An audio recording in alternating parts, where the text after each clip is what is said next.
Aquí no hay vermut. Un podcast de Julia y Paula. Dos expats en Holanda.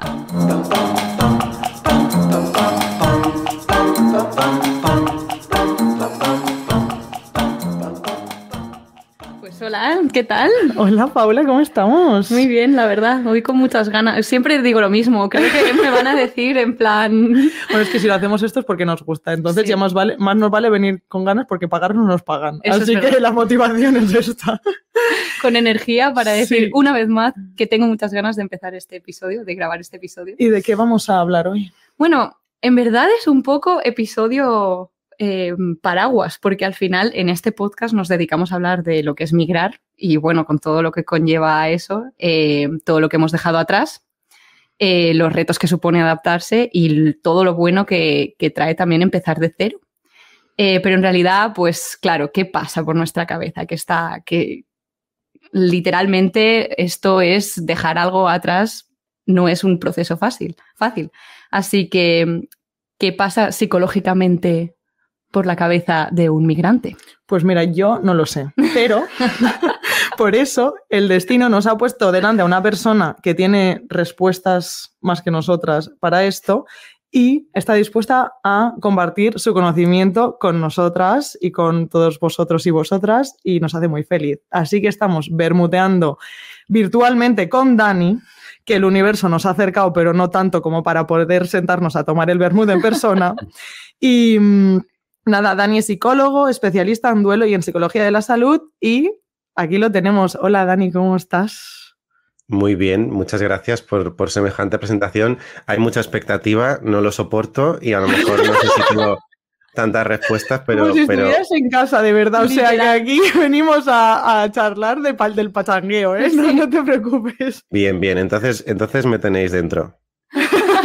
Estamos, lo tenemos. Así somos. Que imagina que ahora nos cierra la ventanilla y dice, me voy. Bueno, chicas. Pero ¿qué tal? Bueno, dinos algo. Cuéntanos sobre ti. Sí. ¿Quién eres? ¿Qué haces? Lo que te apetezca para conocerte un poco mejor. Suena a casting esto, ¿eh? Sí, bueno, pues... sí. Te cogemos. Pues efectivamente soy psicólogo desde hace ya unos cuantos años, también soy trabajador social, soy mediador, siempre me ha interesado mucho el tema del duelo, principalmente también el tema de la muerte, de las implicaciones que tiene la muerte en la vida de las personas que nos quedamos aquí y la verdad es que cuando entras dentro del mundo del duelo te das cuenta de que el duelo es muy amplio, de que hay muchos tipos, de que las pérdidas son una lista infinita y que el duelo está casi en todas partes y que desde ese prisma puedes afrontar y puedes elaborar muchos procesos terapéuticos. Así que aquí me tenéis para charlar sobre vuestro propio duelo. Madre mía, ahora ya lo nuestro no tiene precio. Estamos haciendo una terapia en vivo, básicamente. Bueno, no es terapia para nosotras, pero un poco sí nos gustaría como dar voz a esto, a este proceso, dar a entender a la gente que la gente sienta que no está sola, que es lo que queremos hacer también con el podcast y todo esto, como visibilizar este tipo de proceso, de sentimiento, de experiencia, que no es fácil al final, aparte de que sí que hay cosas que son buenas, pero no es fácil siempre. Así que... Y que al eso. final también visibilizar y normalizar. O sea, al final es lo que has dicho tú, el duelo está en muchas partes y no está solo asociado a que alguien pues nos deje, pero también es dejarlo nosotros, dejar un espacio. Entonces creo que hoy vamos a hablar del duelo migratorio en concreto. Y eso es lo que nos vienes a contar un poco más tú también, ¿no? Sí, sobre todo porque además ocurre algo muy particular con el duelo migratorio cuando no es por decisión propia, parece que todo el mundo puede llegar a entender que es que hay todo un proceso que elaborar porque es casi obligado o por fuerza mayor o lo que sea.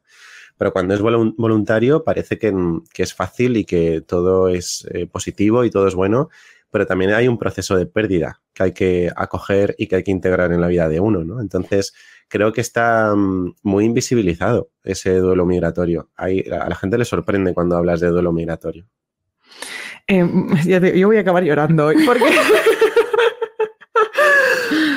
Porque es que es verdad, esto es algo que pensé, porque al final dices, es que es una decisión mía irme y parece que sea una fiesta, en plan, buah, siguiente paso en la vida, me voy, tal.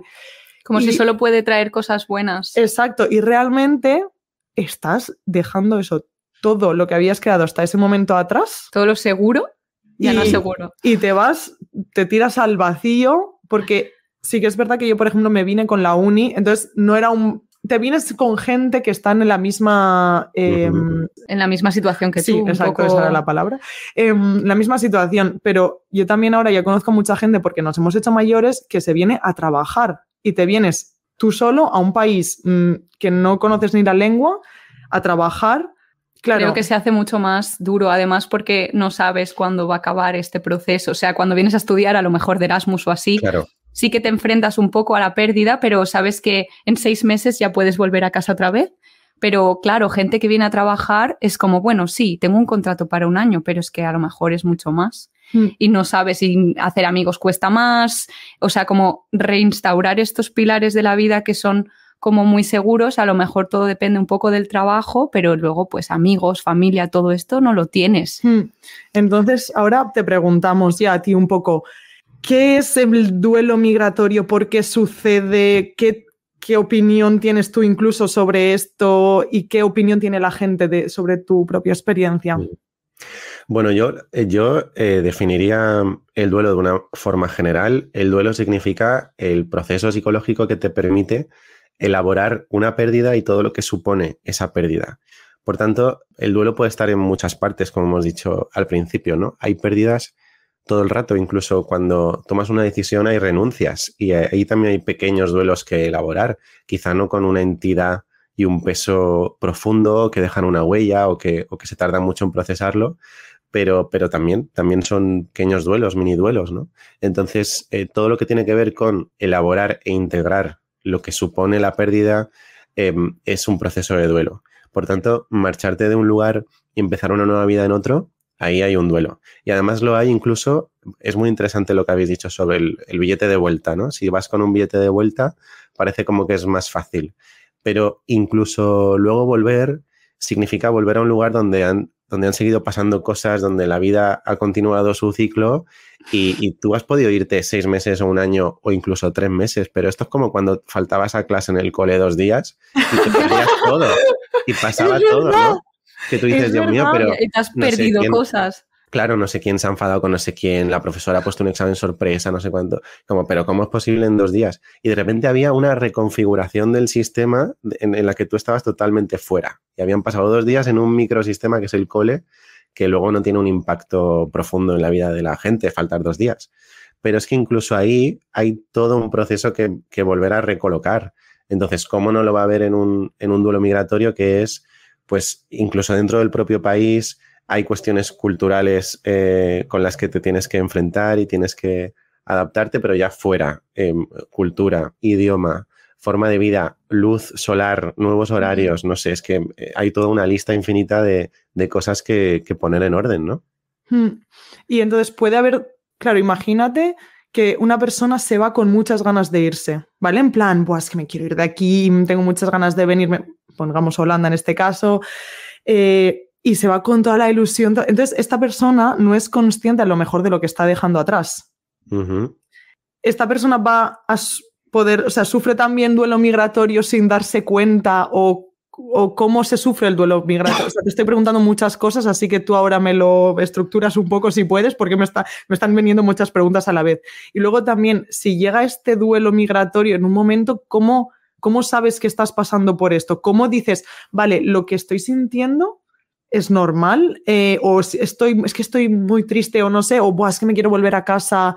¿Cómo sé si es un duelo o si es de verdad que me quiero volver a casa? O no sé, ¿sabes? O cómo me doy cuenta que estoy transcurriendo ese proceso. Te pregunto muchas cosas, perdón. O sea, cógete a lo que puedas. Es que, perdón. Esto es como cuando en un examen escoge un texto y analízalo, ¿no? Pues yo cogeré algo de lo que me hayas dicho. A ver... Joder, es que son muchas cosas. Sí. A ver, yo lo diría en plan, si tú te vas, ¿cómo sabes que estás pasando un duelo? Por un lado. Y luego, por otro lado, una persona que se va o que se enfrenta como al proceso este de irse con mucha ilusión, ¿pasa un duelo o no? ¿O Pues de qué manera? ¿Hay niveles? Creo que te podría contestar a las dos preguntas con solo una frase. Es un duelo por huevos, quiero decir. ¡Me encanta! Una frase y además concisa, o sea... Pero porque pasan también... cosas siempre. Sí, porque además también tenemos asociado el proceso de duelo con un sufrimiento y una huella muy profunda. Bueno, no tiene por qué ser exactamente así. Me remito a la definición del principio, ¿no? Elaborar una pérdida, integrarla en la vida, lo que supone la renuncia y la pérdida. Todo eso forma parte del duelo. Entonces, llegar a un sitio nuevo y con toda la alegría del mundo aprender las cosas nuevas, la nueva cultura, la nueva rutina, de repente adaptarte a, no sé, a mogollón de cosas diferentes. Ahí hay un proceso de adaptación y de reconfiguración. Y eso, aunque se haga desde la alegría o desde la fortaleza o desde el reto, ¿no? El desafío, también supone un proceso de duelo, porque estás perdiendo cosas y tienes que reajustar. Entonces, siempre es un duelo, aunque no duela mucho. ¿Y cómo saber que lo estás experimentando o no? Bueno, lo vas a experimentar seguro. Otra cosa es la estrategia de afrontamiento que tú puedas desarrollar para ello. Y muchas veces uno se da cuenta cuando vuelve, que de repente dices, Dios mío, pero qué desubicación. Yo creo que ese es otro de los melones que hay que abrir en el duelo, ¿no? Yo a veces cuando defino el duelo hablo de que es una especie de choque contra la expectativa constante. Es decir, cuando se muere alguien, ¿no? Pues estás chocando contra una expectativa que es la de la permanencia, la de que esa persona permanezca en tu vida, ¿no? ¿Quieres hablar con esa persona? No puedes. De repente coges el móvil para hacer una llamada, ya no puedes llamarle. ¿Te gustaría compartir algo con tal? Ya no puedes, ¿no? Entonces, en un proceso de duelo migratorio ocurre un poco lo mismo. Uno está acostumbrado a un tipo de vida, con un tipo de rutina, a llegar a casa y que estén tus padres esperándote en casa, o a bajar abajo y que te saluden, o ir al bar de confianza, o a las 8 de la tarde después de trabajar tomarte algo, y de repente estás en un entorno donde nada de eso está ocurriendo. Entonces, para mí, el ajuste de la expectativa es otro de los ingredientes básicos de un proceso de duelo. Si queremos saber qué lo estamos pasando, pues está ahí, está en ese reajuste constante. Ay, qué interesante. Me parece, o sea, es que me he visto reflejada total. Y justo lo hablábamos en el episodio este de identificarse, que al final llegas y tienes unas expectativas de estarán mis padres, o la cena estará hecha, o como las expectativas cambian totalmente con las que tienes aquí, que tienes un poco como más poder, porque al final has hecho la vida tú desde cero aquí, con tus horarios, tus sistemas, tus hábitos. Claro. E incluso tú puedes tomar como mucha conciencia de a lo que te vas a enfrentar desde la razón, ¿no? Es como, vale, voy a vivir en un lugar que puede ser un lugar hostil al principio, que no voy a conocer a nadie, que cuando llegue a casa voy a estar solo, que nadie me va a hacer la cena, pero hasta que no lo vives, no identificas realmente las implicaciones que tiene eso. O sea, tú puedes saber que si te independizas, nadie te va a poner la cena por delante, pero es que pensar todos los días en hacerte la cena y en tener comida en la nevera y que sea una dieta equilibrada y no sé qué, no sé cuántas, pues no te enteras hasta que lo vives. Y eso es así, ¿no? Sí, como que nunca es lo mismo la preparación mental que la preparación real, física, el vivirlo. No es lo mismo pensar, buah, tengo que correr media maratón, eso que son 2 horas corriendo, y tú puedes estar pensando, pues que voy a estar 2 horas corriendo. Pero claro, ponte a correr 2 horas y luego hablamos. Exacto. ¿Por qué suena esto a experiencia personal? No, bueno, yo creo que sí. Pero a lo mejor nos puede servir un poco también para identificar pues estas causas, estas manifestaciones que tiene el duelo en cada persona, pues un poco porque creo que el duelo tiene sus fases y están estructuradas y no a la vez. ¿Nos podrías hablar un poco de eso y así podemos ver cómo nosotras pues hemos visto esto en nuestras vidas estos años? Bueno, yo de las fases os puedo decir que tienen ya un tiempo. Yo las uso en procesos terapéuticos para, o sea, toda la teoría a ver cómo lo explico esto, ¿no? Todas las bases teóricas que tenemos sobre procesos psicológicos nos ayudan a poder intentar entender o encajar lo que vivimos, la experiencia emocional que vivimos, con un sentido, ¿no? Con un orden y con un relato. Pero no son más que teorías que ayudan a encajar. Es decir, luego la realidad está llena de matices y es difícil hablar de cuestiones categóricas en estos procesos. Entonces, en lo que respecta a las fases del duelo, ocurre algo parecido.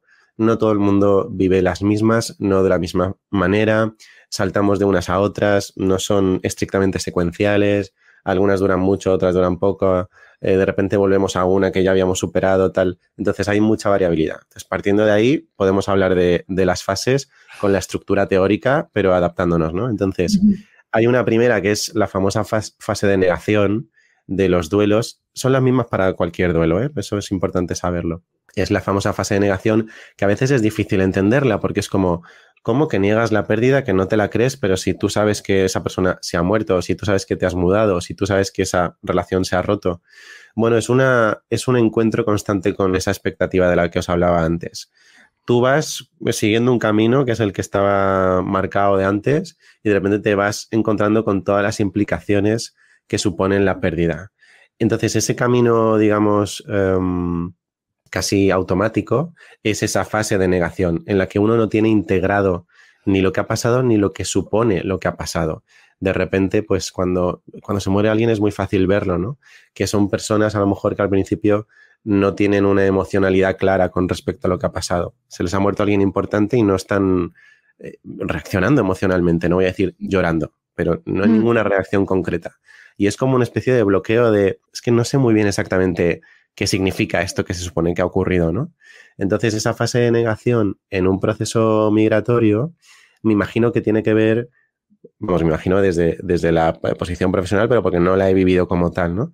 Me imagino que tiene que ver con un proceso de acomodación y de choque con la expectativa, ¿no? Que es lo que venía diciendo antes. No sé de qué manera vosotras podéis encajar eso en vuestra propia experiencia. Yo lo he estado pensando, estaba pensándolo mientras lo explicabas, nunca me lo había planteado, pero creo que sería, por ejemplo, el caso de cuando tú vuelves, estás de alguna manera también intentando quedarte aferrada donde estabas, por ejemplo, mantenerte en contacto con los amigos, intentar estar muy presente, que te sigan incluyendo en los grupos de los cumpleaños para colaborar en el regalo, que es, ¿sabes?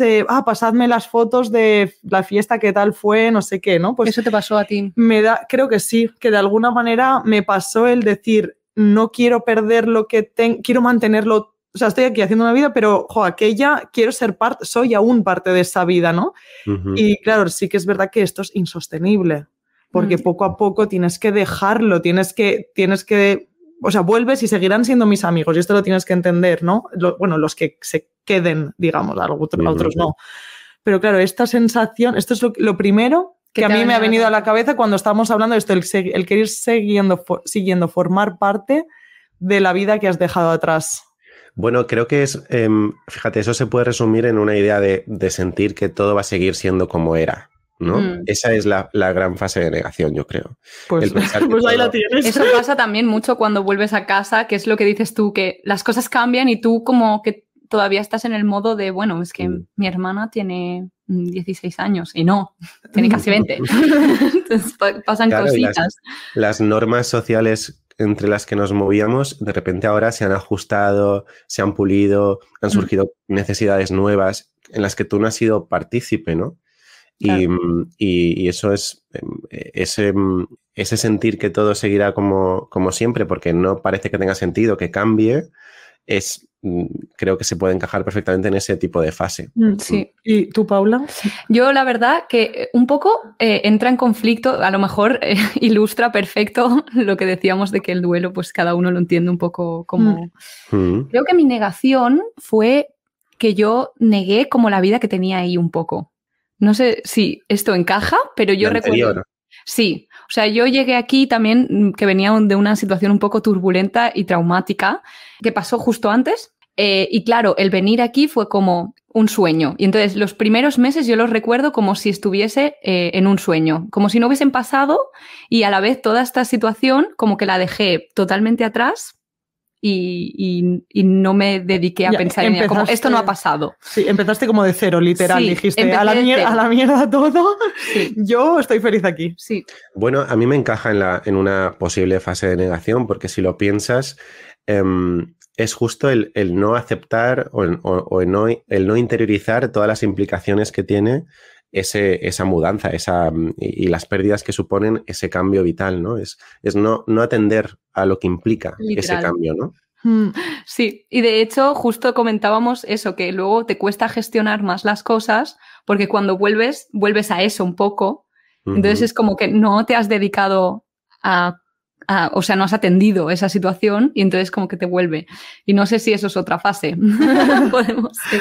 Pero sí, esa es mi... Bueno, creo que ese tipo de experiencia forma parte de la experiencia del proceso de duelo, ¿no? Porque toda la emocionalidad que no vives en esa posible primera fase, quiero ser muy insistente en que no es necesario pasarla, ¿eh? Porque luego la gente es muy cuadriculada. Pues entonces no lo pasé, pues no es un duelo. Bueno, a ver. Vale. ¿No? Todo es un duelo, chicos. Esta es la lección número 1 de hoy. Sí. Te tomas un café o un chai latte, eso también es un duelo. Porque se acaba. Se acaba, tienes que superarlo. Pero sí, esto sí que creo que forma parte del proceso, ¿no? Porque lo que viene después es toda la experiencia emocional que supone, ¿no? Hay una segunda fase que le llaman la de la ira, la del enfado, que es canalizar toda esa dificultad para comprender lo que ha sucedido, ¿no? Que es lo que estaba pasando en la negación, es decir, todo ese bloqueo, todo ese no darse permiso para experimentar y conocer y materializar las implicaciones que tiene la pérdida. De repente hay que materializarlo, ¿no? De alguna forma a nivel emocional. Y a veces es desde el enfado porque no entendemos lo que nos está pasando, lo que se supone que estamos sintiendo, o porque nos enfada tener que asumir lo que estamos viendo que hay que asumir, ¿no? Todo sería igual y de repente darte cuenta de que no. Eso es muy frustrante, ¿no? Y es una fase que normalmente tiene que ver con las pocas capacidades para gestionar emocionalmente la pérdida al principio. Luego eso se puede recolocar. Pero ese enfado, esa ira tiene que ver con la frustración que supone el no entender por qué me ha pasado o qué me está pasando o porque yo lo tengo que sentir de esta manera, lo que hablábamos antes. Pero si yo he querido venir aquí con todas las consecuencias, pero si es mi gran sueño, por ejemplo, mudarme aquí, ¿por qué necesito estar pasando todo un proceso de pérdida doloroso si se supone que esto debería ser maravilloso, ¿no? Y yo creo que aquí tiene también mucho poder los culture shocks, de alguna manera. O sea, porque eso es lo primero que me ha venido a la cabeza. O sea, para mí era frustrante si la gente no me entendía, que aquí con el inglés la verdad que vas a todas partes, ¿no? Pero el adaptarse a las costumbres de la gente es lo que a mí me causaba un poco frustración. O, por ejemplo, que la gente aquí sea tan directa cuando en mi normal era como, bueno, en España es que damos 20 vueltas para decir una cosa, pero aquí es como que ¡pam! Y incluso me sentía como ofendida, atacada de, es que me acaban de decir que esta pregunta no es relevante. Y yo, pues eso que era como un ataque y me sentía, a lo mejor no enfadada, porque es una palabra así con ira, pero sí que muy frustrada y decir, es que no me voy a adaptar al principio, o al menos... Claro. Fíjate, lo que te estaba pasando es que estabas empezando a ser consciente de esos cambios y de lo que no podía seguir siendo igual. Y es ese salto entre la negación y el enfado que le podemos llamar como queramos, frustración sí. o decepción o lo que queramos, ¿no? Y un apunte, qué curioso, porque lo que has dicho a nivel cultural de en España le damos 20 vueltas para decir algo. Tengo unas amigas colombianas que siempre dicen que lo que más les llamó la atención al llegar a España fue que la gente era muy directa. Y que pues imagínate. Claro. Pues imagínate.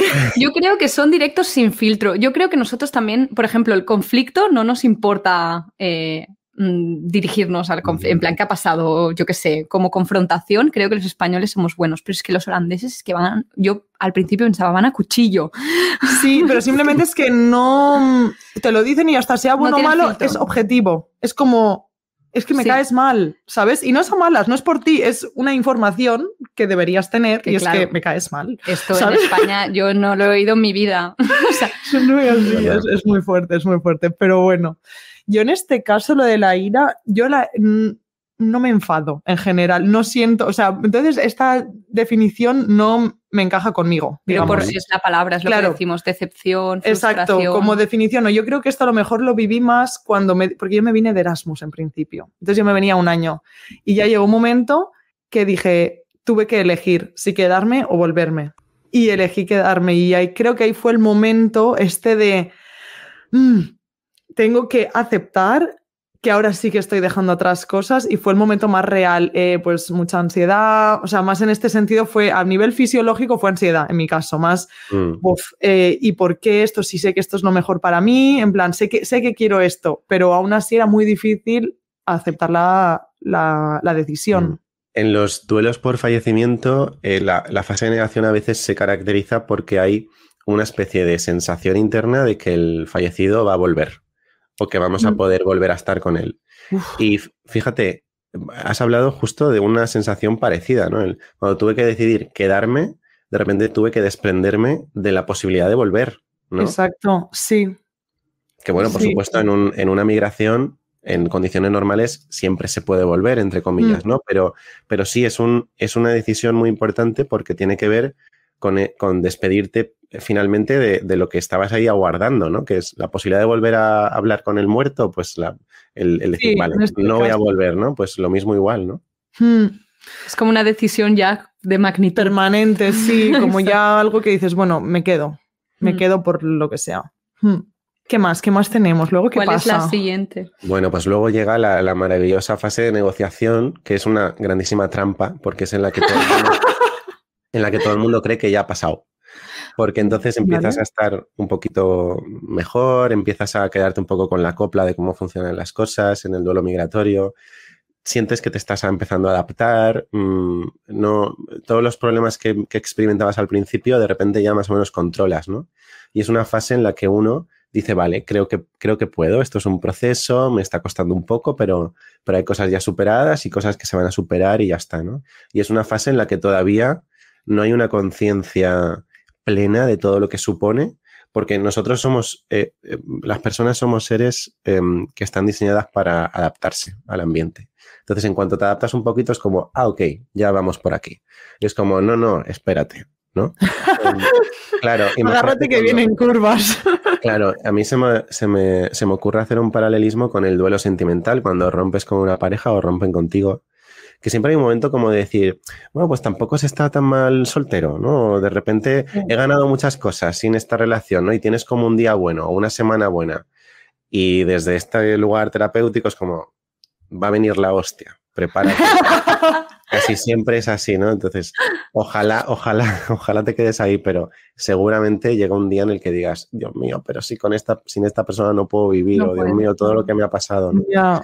Y no sé, en un duelo migratorio, en vuestro duelo migratorio, no sé si recordáis ese punto de inflexión de decir, hostia, que todavía no, que todavía hay cosas por descubrir, ¿no? A lo mejor al volver, por ejemplo, de visita a España y decir, coño, que es que todavía hay muchas cosas con las que no contaba, ¿no? De este duelo. Yo creo que esto es un proceso constante. Iba a decir lo mismo, creo que esto es una fase que nunca se supera, al menos en sí, porque al final es lo que dices tú, siempre tienes como la siempre capacidad vuelves, de volver. Tú vuelves siempre de vacaciones, o sea, bueno, al menos en nuestro caso y en nuestro ambiente, digamos, nuestros amigos y tal, vuelven siempre a casa por vacaciones, volvemos, no sé qué, entonces siempre estás en contacto con eso que has perdido de alguna manera, entonces nunca puedes, o sea, siempre estás en casa y dices, ¡buah! Es que ¿qué coño hago yo allí, ¿sabes? Pero luego tienes aquí días buenos en verano, aquí se está de maravilla, por ejemplo, y tienes unos días buenos que dices, ¡buah! Es que se está bien, me gusta mi rutina, mira qué bonitas las flores, vamos a ver los tulipanes,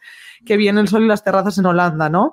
Pero luego dices, ¡buah! Pero es que vuelvo o echo esto de menos, no sé qué. Entonces yo creo que me parece hasta más difícil aún de superar esa fase porque siempre es una realidad, siempre es como... Hasta que no tomas la decisión de decidir realmente, me quedo aquí ya indefinido. Sí, yo esa decisión... O vuelvo indefinido. Nunca la he tomado. En plan, yo siempre he dicho, además uno de mis problemas personales, pensar en el futuro. Yo antes era una persona que pensaba mucho y necesitaba un plan y tal, y eso me daba mucha ansiedad porque era como, es que si no funciona, no sé, entonces decidí no pensar en el futuro y me va mucho mejor. Entonces me preguntas, ¿qué planes tienes de aquí a 5 años? ¿Dónde te ves? Y te digo, ni puta idea. Entonces, claro, nunca ha sido una cosa de decir, yo sé que ahora estoy bien aquí y quiero quedarme, pero es que puedo estar en cualquier lado dentro de un año. Entonces, tienes días que estás, que igual no me veo tantos años, y luego hay días que es como, es que si sigo así, llevo haciendo esto 6 años, llevo aquí 6 años ya, claro. Diciendo, bueno, vamos viendo. Esto es algo que también me gusta hablar cuando hablamos de duelo migratorio, porque en un duelo por fallecimiento no te queda otra, es decir, no puedes volver a eso, ¿no? En un duelo sentimental siempre se puede regresar, pero por eso se recomiendan normalmente los contactos cero, ¿no? El famoso contacto cero. Necesitas romper rotundamente con esa posibilidad para terminar de integrar y superar esa pérdida, ¿no? Pero con una mudanza es que siempre puedes volver de vacaciones o a visitar a la familia o incluso volver a mudarte si quieres, ¿no? Exacto, la posibilidad siempre está. Entonces, a nivel emocional, el procesamiento es el mismo, pero a nivel conductual no puede ser igual, porque está bien que puedas volver de vacaciones. Es decir, nunca jamás te recomendaré como terapeuta contacto cero con tu lugar de origen. Imagínate. Claro, jamás.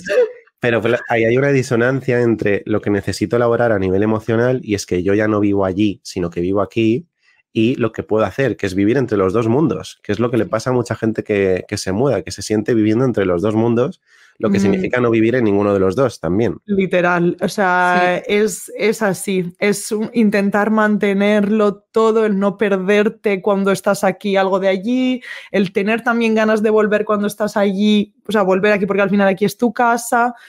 El gestionar las expectativas por un lado y de otro, las tuyas mismas también, en plan para contigo, porque claro, el hecho de que siempre puedas volver también hace que esto sea una negociación, porque cada día estás tomando la decisión de estar lejos de tu familia, lejos de amigos, que aquí nos hemos creado nuestras propias, pero hay las expectativas o los deberes, o también, pues claro, es que, jolín, yo pienso, y esto lo pienso mucho, cuando mis padres sean más mayores, por ejemplo, y necesitan ayuda, ¿dónde voy a estar?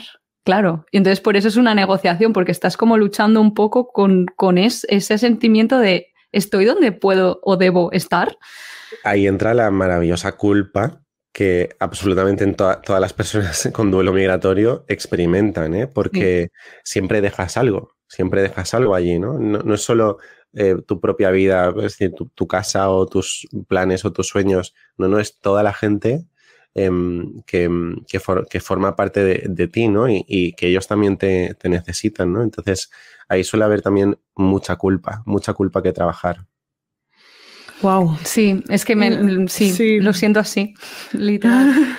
Y claro, no nos podemos quedar en la fase de negociación eternamente. ¿Hay algún momento en el que se acepta o dices, bueno, podemos estar en paz un poco? Sí, claro. Es verdad que el duelo migratorio tiene esta particularidad de la que acabamos de hablar, que como siempre se puede volver, y luego el duelo migratorio inevitablemente tiene consecuencias en la construcción de la identidad, porque de repente ya no eres... es imposible ser la persona que eras. De repente hay una cultura nueva, una forma de vivir nueva, unas experiencias nuevas que van conformándote y que van cambiándote, ¿no? Y por eso muchas veces, hay esa sensación de estar en tierra de nadie, ¿no? Pero salvando esa particularidad, bueno, después de la fase de negociación, a veces aparece la fase de tristeza, que la gente me dice, ¿todavía tengo que estar triste? Bueno, por supuesto, la tristeza es una emoción, igual que el enfado antes, que puede estar presente en cualquiera de las fases, pero hay como una fase de realmente asunción de lo que significa la pérdida. Y las emociones desagradables, como la tristeza, son muy necesarias para integrar lo que significa lo que ha pasado. Es decir, si tú estás feliz cuando se te muere alguien, es difícil ser consciente de lo que supone que se haya muerto alguien. Necesitas experimentar la tristeza para entender lo que supone que ya no esté esa persona contigo, ¿no? La tristeza hay muchas formas de experimentarla, pero esa especie de vacío, de pena, pues siempre va a estar, aunque sea más o menos amable, ¿no? Entonces, en un proceso de duelo migratorio, bueno, se mezcla mucho, ¿no? Es lo que decíamos antes, no son estrictamente secuenciales las fases, pero sí que hace falta un periodo de adaptación profunda y de integración profunda de lo que supone. Y normalmente suele estar caracterizado por un malestar general. Pero después de eso, la buena noticia es que podemos llegar a la aceptación del todo. Pero, pero igualmente transitando. Hay un concepto muy interesante en el duelo, que es el de la punzada del duelo, que tiene que ver con es como una especie de oleada de tristeza que te viene de repente cuando se supone que ya está superado. Y dices, Dios mío, no lo he superado. No, sí, está superado, pero es que da pena lo que has dejado atrás o da pena lo que no puedes recuperar. Entonces, esa pena te puede venir un día. Esa es la punzada de duelo, ¿no? Y con los duelos migratorios también puede ocurrir. Ahora Julia ha dicho, yo estoy aquí muy contenta, muy satisfecha, ya veré qué tal. Pero es que a lo mejor dentro de un mes, pues tiene una semana mala, porque echa muchísimo de menos algo a alguien o dice, Dios mío, y si no me hubiese ido, ¿qué habría pasado, no? Y esa punzadita de duelo forma parte también de esa integración de la pérdida y de todo lo que supone. O sea que mi moraleja, aunque no me la hayáis pedido, pero es permitirse sentir, o sea, darse permiso para sentir lo que toca, porque es lo que te permite entender lo que está pasando y además te ayuda a recolocar y a ordenar, a poner las cosas en orden. Porque a lo mejor esa punzada del duelo dentro de 3 meses te permite tomar una decisión maravillosa sobre tu futuro allí o aquí, ¿no? O a lo mejor simplemente te recuerda que hay cosas que seguir cuidando de repente, ¿no? Esa punzadita de duelo te recuerda que, oye, de vez en cuando es importante llamar a esta persona porque si no esa relación se va a medio enfriar o lo que sea. Bueno, es que son útiles las emociones, si no, no las sentiríamos. Ay, qué bonito. Sí. Es que claro, este tema nos toca mucho, como puedes comprender. Claro. Tengo un par de preguntas ahora. ¿Qué consejos darías a una persona que está pasando todo esto, ¿no? Un poco a nivel súper general, pues como lo que has dicho ahora, permítete sentir, ¿no? Y alguna cosa más que pudiese ayudar a alguien, en plan, lo que necesitaría escuchar a alguien que está pasando por esto. Por cualquiera de las fases. Pues mira, creo que lo que hemos hecho al principio, que es normalizarlo y democratizarlo, es muy importante. O sea, saber que es un proceso natural, que es lo que nos permite entender lo que ha pasado y las implicaciones que tiene. Saber todo eso es muy poderoso. Saber a lo que uno se enfrenta es poderoso. Por supuesto, habitar las emociones, no evitarlas, que es como me gusta. Ay, qué bonito el concepto, sí. Me encanta. Pues habitarlas en lugar de evitarlas y acompañarse de algún buen aliado o aliada allí, aquí, en la distancia o como sea preciso. Hablar de lo que sentimos, de lo que nos pasa.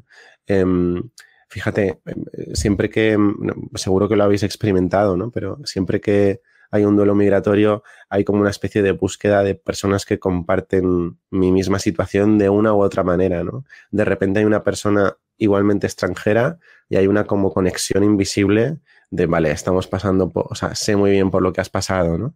Y eso une, eso es un vínculo que casi inmediato, ¿no? Entonces, acompañarse bien durante esos procesos creo que es muy inteligente, porque vas a necesitar comprensión, ¿no? Hay mucha invalidación por parte del entorno, de los satélites, como yo le llamo, cuando uno experimenta un duelo, del tipo que sea, porque de repente hay mucha gente alrededor que piensa que eso le pasa a todo el mundo, o que lo supera todo el mundo, o que no es para tanto, o que si te has ido porque has querido, o tampoco es un país tan distinto porque está aquí al lado, ¿no? Y eso pasa mucho con los duelos en Europa, que yo tengo pacientes por Europa que también tienen un choque cultural brutal, que tú dices, jamás pensé que un país vecino me devolvería una imagen totalmente distinta a la de España, ¿no?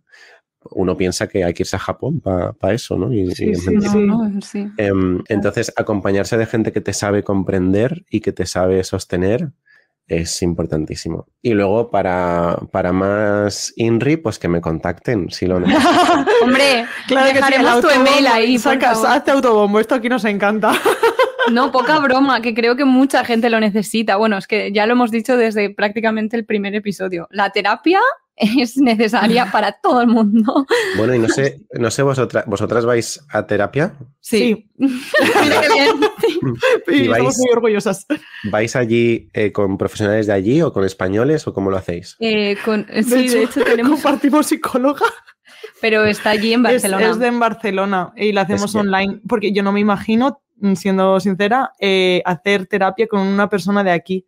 O sea, tendría que ser o española aquí Ujú. o en España en online, que es lo que estamos haciendo, porque es que solo el poder comunicarme en mi lengua, una. El dos, que culturalmente esa persona pueda entender mi cultura y cómo, porque creo que se puede entender muy diferente dependiendo la raíz de la persona, los sentimientos, porque aquí igual un holandés yo digo, buah, es que he hecho de menos esto, es que esto no lo entiendo, y te dicen, pues supéralo. Hay menos empatía. No lo sé, pero que creo que es muy importante eso. O sea, a mí me parece muy importante que la persona pueda entender de dónde vengo y dónde estoy, no sé. Rotundamente, os lo he preguntado porque me ha pasado con algunos pacientes fuera de España que siempre pregunto por otros procesos terapéuticos anteriores, que al final eso también da info, y todos me dicen, probé, pero no. No, porque a nivel cultural hay un salto que es que no, que por mucho parecido que seamos, es que no es lo mismo. No es lo mismo y por eso te ando buscando a ti. 100%. Sí. Y más cuando es algo tan arraigado, o sea, por ejemplo, bueno, yo hago muchos ejercicios con reflexión y es muy interesante que en uno de estos ejercicios nos dieron como una serie de condiciones y eso no tiene nada que ver, pero esto es en su trabajo, en mi trabajo, no en su terapia. No en mi terapia. Y nos dieron, pues, tenías que hacer una serie de reflexiones, ¿no? Pensar creo que era en plan lo que estabas haciendo o qué te venía en la cabeza. Y era curioso porque al final, cuando nos dieron la restricción de puedes pensar lo que quieras, empecé en inglés porque el ejercicio era en inglés, pero luego, cuando escribía las líneas, como era hablarme a mí misma el español. O sea, volvía a mi lengua materna porque es lo que, como me puedo expresar, como... Y al final me dijeron, esto es para ti, puedes hacer lo que quieras. Y o sea, me quedó clarísimo que las reflexiones más profundas o los sentimientos y cómo expresarlos, si lo haces desde tu lengua materna, es cuando más arraigados, o sea, más puedes sacar.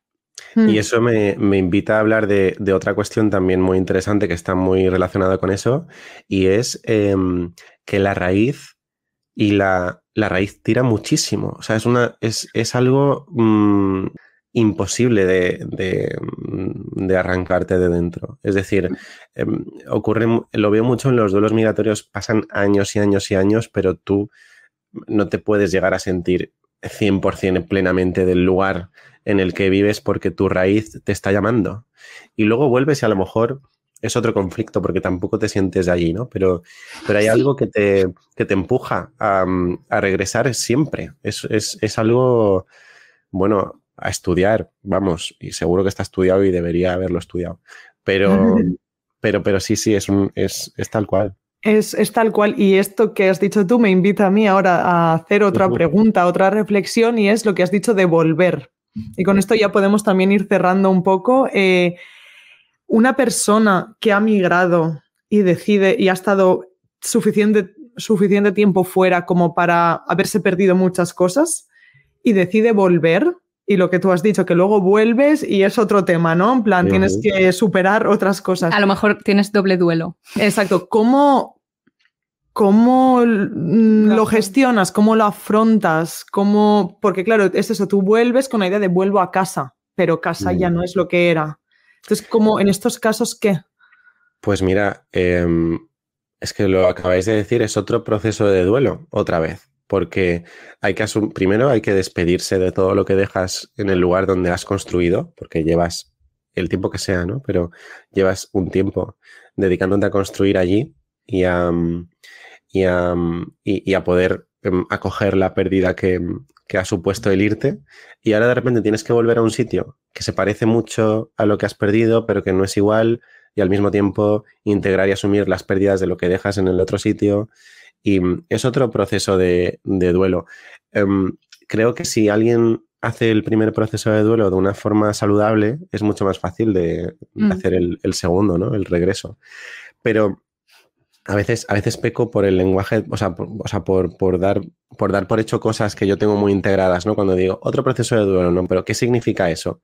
Significa asumir pérdidas, o sea, significa asumir renuncias, saber que no se puede tener o volver a lo de antes, punto, e integrarlo. Eso es un proceso de duelo.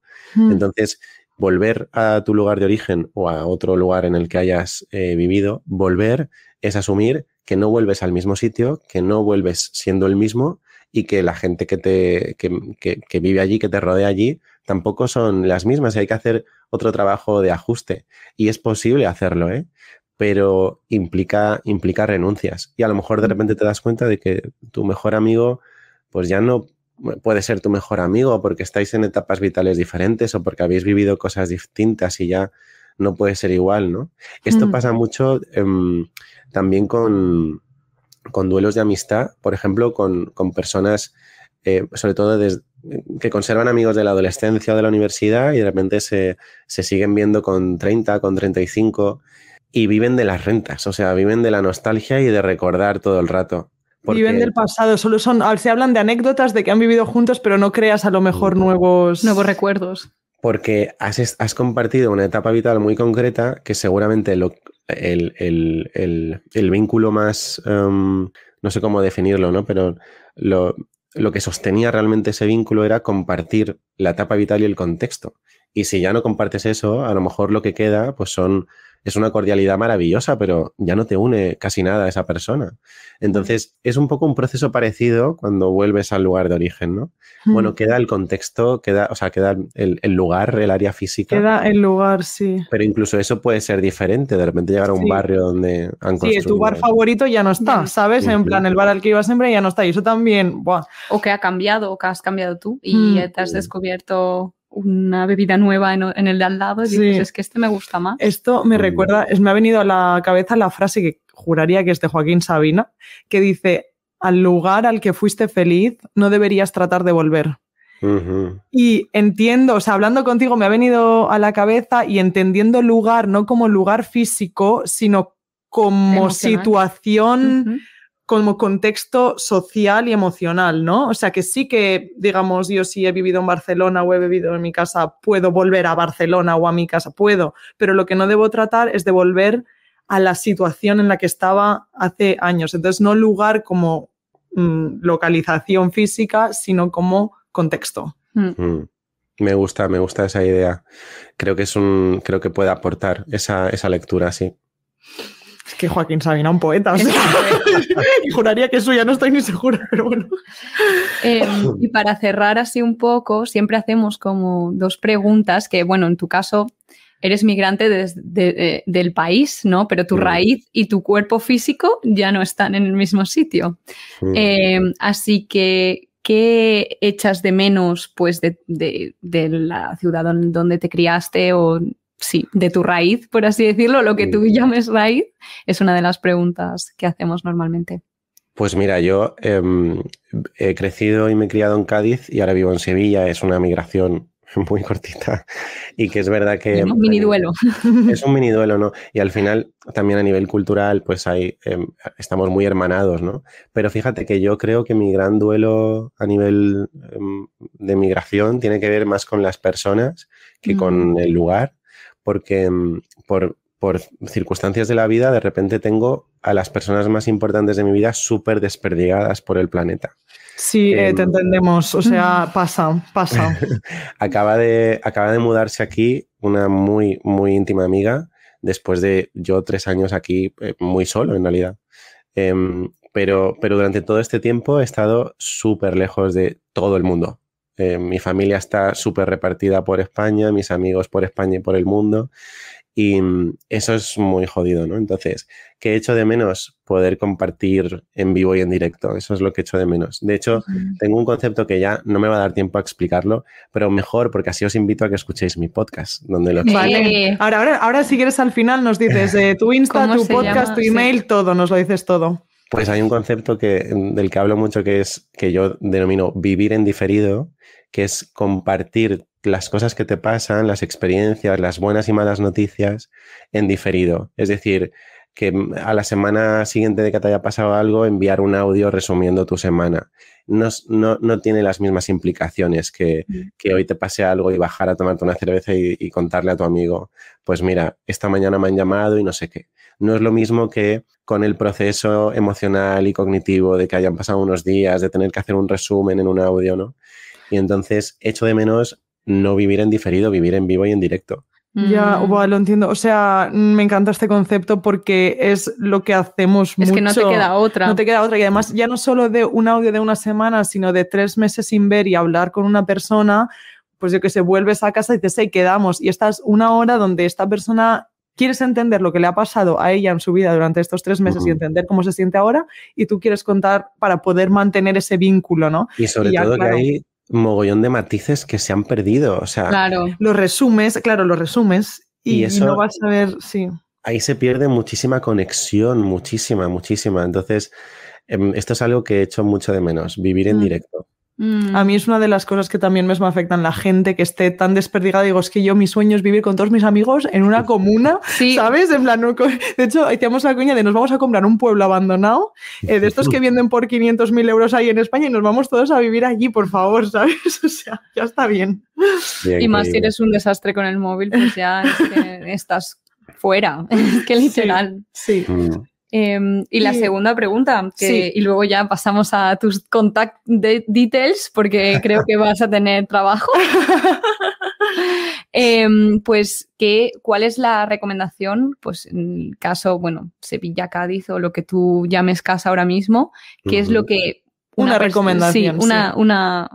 Pues mira, yo soy fanático de la Plaza de España de Sevilla, que es la plaza de España más bonita de todo el mundo y que están a punto de privatizar y de que haya que entrar pagando entrada. Ahora mismo libre. Sí, esta ha sido una gran polémica por aquí porque el ayuntamiento de aquí ha propuesto que se tenga que entrar solo pagando entrada, con la excusa de evitar el vandalismo y no sé qué. Bueno, la Plaza de España está impecable, o sea, ni vandalismo ni nada, o sea que... Y es uno de los lugares más impresionantes. Yo tengo mi despacho al lado y a veces alucino de poder bajar a comer y darme un paseo por allí y volver a trabajar a 2 pasos y decir, Dios mío, ¿cómo puedo tener este pedazo de monumento tan a mano y disfrutarlo tantísimo? O sea que mi grandísima recomendación es esa. Qué guay. Antes de que te pidan para entrar. Yo nunca he estado en Sevilla, así que ahora que somos amigos ya, ¿verdad? Podemos decir... Somos amigos. Ahora que somos amigos nos podemos hacer una escapadita a Sevilla, Paula. Yo ¿qué te encantada. parece? Solo he estado una vez, pero es que siempre me ha parecido una de las ciudades más bonitas que he visto. Yo nunca he estado, así que hay que iremos. Bueno, pues tenéis habitación de invitados en casa. ¡Ay, qué ilusión! Y entonces, pues cuéntanos, porque tienes podcast. Entonces... Eso, cuéntanos lo que haces así en resumen y eso luego también lo pondremos nosotras en Instagram y te haremos todo el combo que haga falta. Bueno, pues en Instagram y en TikTok estoy divulgando con vídeos de psicología y de otras cosas, y luego tengo mi propio podcast de psicología que se llama No Tengo Diván, y hay un capítulo concreto que se llama Vivir en diferido en el que explico este concepto, que os invito a que lo escuchéis con un Kleenex al lado, porque es de llorar. Bien, va a pasar. Y luego, aparte, que no tiene mucho que ver con la psicología, aunque intento performar un poco ese papel también, tenemos Grupete de Noche en Podimo, que es un podcast conversacional de 3 amigos absurdo y sin ningún tipo de sentido ni de discurso coherente, pero es que ya está bien para compensar un poco la coherencia de tus otros trabajos. Claro, porque es muy cansado todo el rato estar sentando cátedras sobre lo que se supone que tenemos que sentir y todas estas cosas. Exacto. Y a veces hace falta como relajarse. Así que Grupete en Podimo. Y el diván, pues por ahí también, bueno, en todas partes. ¡Qué guay! Sí, y en Instagram eres Dani Blázquez, ¿verdad? Dani Blázquez con Y. Con Y. Lo compartiremos y os animamos a todos los que nos escucháis a que habléis con Dani, por favor. Sí, que le sigáis y todo. Muchísimas gracias. Gracias. Lo que nos has dado hoy es oro. Sí. Por favor, verdad. Pues yo no encantado. Tiene precio. Ha sido súper nutritivo, la verdad. He aprendido. Cuando quieras venirte aquí también, también es casa. O sea... Vale. Capítulo especial en vivo para dejar de vivir en diferido. Ahora nos tenemos que tomar el vermut en persona, ¿sabes? Esto queda pendiente, un vermut donde sea, donde sea del mundo. En Rotterdam, donde sea. Me gusta. Pues súper pendiente. Pues muchísimas gracias, Dani. Bueno, muchísimas gracias. Y nos vemos pronto. Mucho ánimo con el duelo a todos, chicos. A superarlo, bichis. Qué guay, perfecto. Ay, me ha encantado, de verdad.